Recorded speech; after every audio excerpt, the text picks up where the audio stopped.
trong một lợ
lộn à.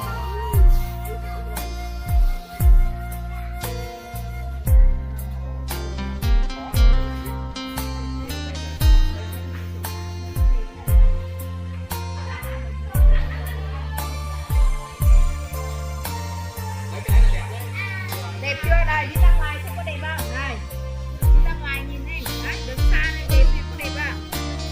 Má trắng mà đẹp.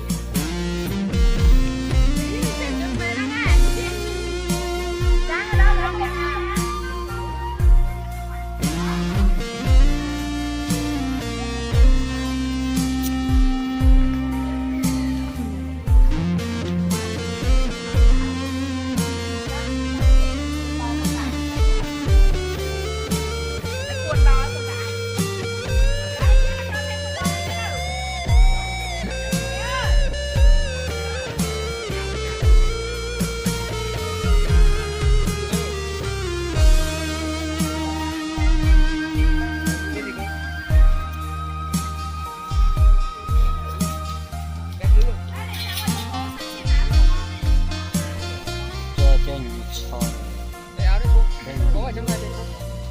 Anh này mua cho cháu. Không có phải buồn nó có cái sao tới bây giờ chỉ mà Con nữa. Con này vào đấy. Con này vào đẹp luôn, còn bon phải.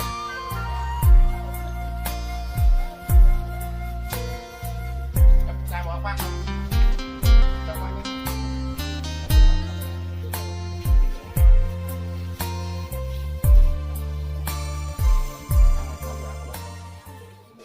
một sắp lên là con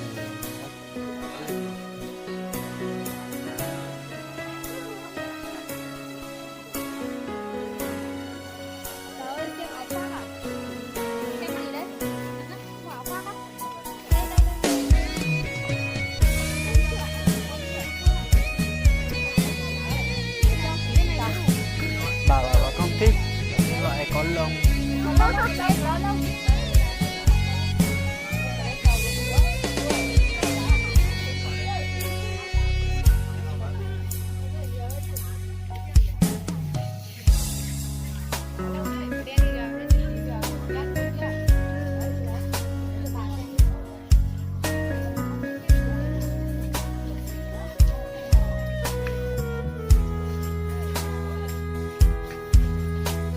Chúng kể Có lông như này đó, cái màu đen thì phải già màu đen đi chứ. Này có lông bên trong là như này. Đen nó đẹp.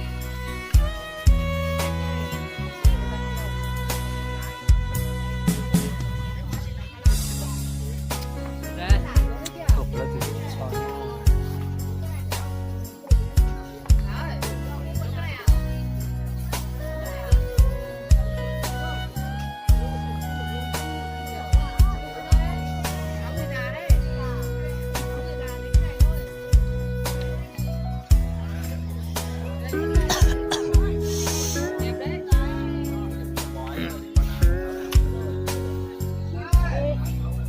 Cái này còn lên luôn còn Đây là cái này mặc gì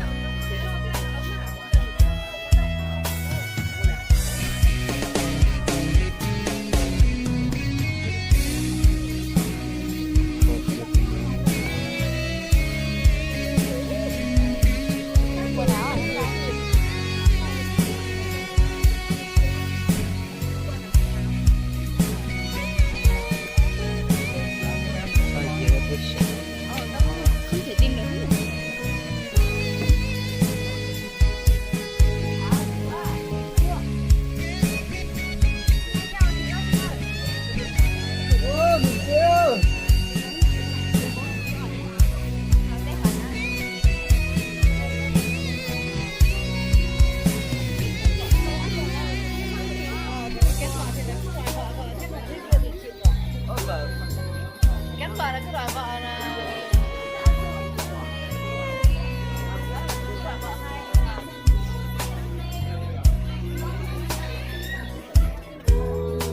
sống mong kìa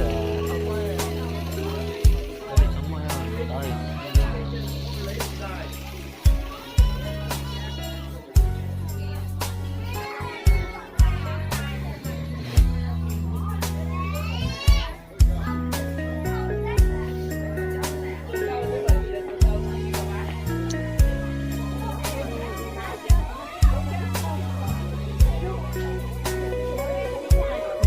gì đó làm cái kẹo cho sâu ở trong năng của mình một chiếc ở dưới góc mặt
là kim mở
bà thích chơi nào bà chọn chứ bà chọn cũng tiền của bà đấy chứ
luôn à.